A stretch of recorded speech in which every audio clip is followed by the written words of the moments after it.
이번 영상에서는 관리단 집회에서 사용되는 위임장에 수임인란을 관리업체가 보충하여 작성한 경우에 그 위임장이 유효한지에 대해서 알아보도록 하겠습니다. 네, 이제 하급심 판결들을 같이 보도록 하겠습니다. 위임장의 수임인란, 즉 대리인란을 관리업체가 보충하여 작성한 경우에 그 위임장을 유효로 본 판결부터 먼저 보겠습니다. 서울 동부지방법원 판결인데요. 이 사건 관리단 집회 소집 통지에 참석하지 못하는 분들은 관리인 선출에 필요한 의결 정족수를 충족시킬 수 있도록 수임인이 관리소장으로 된 위임장을 작성하거나 수임인이 공란으로 된 위임장을 작성해 보내달라는 내용이 있는 사실, 이 사건 집합건물 땡호의 구분소유자 P는 수임인란이 공란으로 된 위임장을 작성해서 피고 C 관리단에 보낸 사실, 당시 관리소장이던 H가 위 P의 의결권을 행사한 사실을 인정할 수 있고,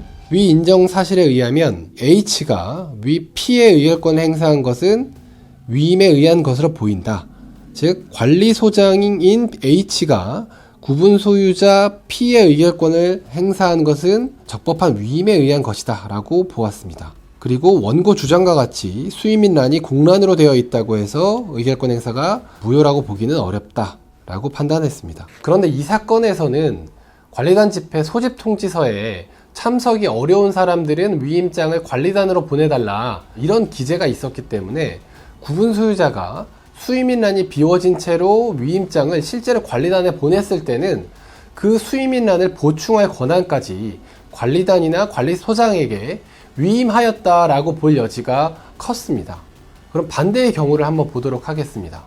서울 서부지방법원 판결인데요. 이 사건 결의에 찬성한 105명은 모두 위임장을 통해 대리인이 결의를 했고 105개 위임장 중 78개는 이땡땡이, 22개는 이네모가, 5개는 정기총회 의장을 각 위임받은 사람으로 기재되어 있습니다. 그런데 첫 번째, 해당 위임장들을 실제 누가 진구했는지 알 수 없고, 두 번째, 위임장에 위임받는 사람 이땡땡이나 이네모로 기재된 필체는 대부분 위임인의 필체와 다른 반면, 세 번째, 각 위임받는 사람별로 그 필체가 동일하다. 그러니까 수임인란을 기재한 필체는 다 동일하다는 의미죠. 네 번째, 위임받을 사람 항목을 공란으로 두었다는 사실 확인서가 또 제출되었나 봅니다.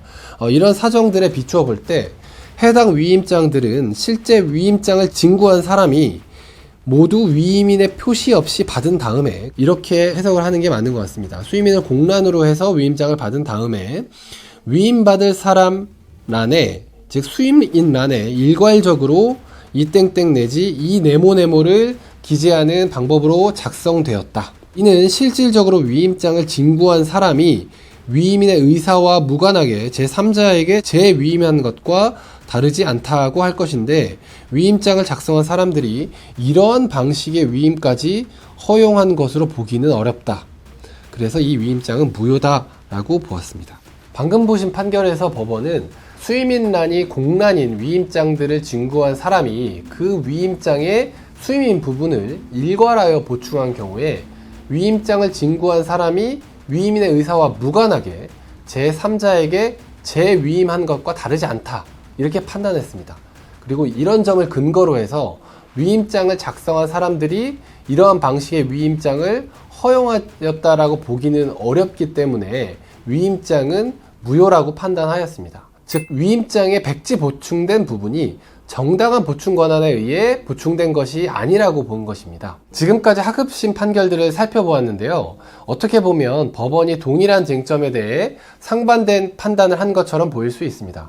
그러나 다른 각도로 보면 법원은 결국 위 대법원 판례가 제시하는 기준에 따라서 일관되게 판단을 한 것이라고 평가할 수도 있는데요. 즉 정당한 보충 권한에 대한 위임이 있다고 판단되면 그 백지 보충된 위임장을 유효로 보고, 정당한 보충 권한에 대한 위임이 없다라고 판단이 되면 그 위임장을 무효로 보는 식으로 이렇게 일관되게 판단하고 있다라고 평가할 수도 있습니다. 이걸 달리 표현하면 이렇습니다. 정당한 보충 권한에 대한 위임이 있었다는 것, 이 부분에 대해서 입증을 성공하면 유효고 입증을 성공하지 못하면 무효가 되는 겁니다. 그렇다면 결국 구체적인 사실관계가 어떻고 그리고 이를 입증하기 위해서 어떤 증거 자료들이 제출되느냐에 따라서 결론이 달라질 수 있다는 것입니다.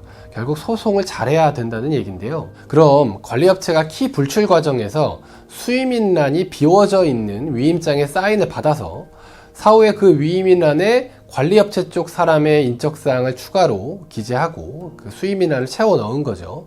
그리고 이 위임장을 관리단지패에서 사용한 경우에 이러한 의결권 행사를 유효라고 봐야 될까요? 앞서 말씀드린 바와 같이 구체적인 사실관계와 증거관계에 따라서 결론이 달라질 소지가 있기는 합니다. 그러나 관리업체가 위임장을 진구하면서 자신들이 그 수임인란을 보충해서 채워 넣겠다 이런 설명을 하지는 않았을 것이고, 또 거의 대부분의 구분 소유자들은 입주 과정에서 그저 키를 받기 위해서는 사인을 안 하면 안 된다 이런 설명을 듣고 키를 받기 위한 의사로 사인을 할 수밖에 없었다는 점을 고려하면 정당한 보충 권한에 대한 위임이 있었다고 보기는 어려울 것 같습니다. 특히나 그렇게 선출된 관리인이 관리업체 쪽 인사라면 더더욱 그렇게 판단될 가능성이 높을 것 같습니다. 이번 영상에서는 위임장의 수임인란을 관리업체가 보충해서 작성한 경우에 그 위임장이 효력이 있는지에 대해서 알아봤는데요. 결국 구체적인 사실관계를 어떻게 입증을 하느냐에 따라서 법원의 판단이 달라질 수 있다는 것이 오늘의 결론입니다. 그래서 오늘 영상에서 설명드린 내용을 잘 감안하셔서 관리단 분쟁에 대비를 하셨으면 좋겠습니다. 오늘 영상 여기서 마치도록 하겠습니다. 감사합니다.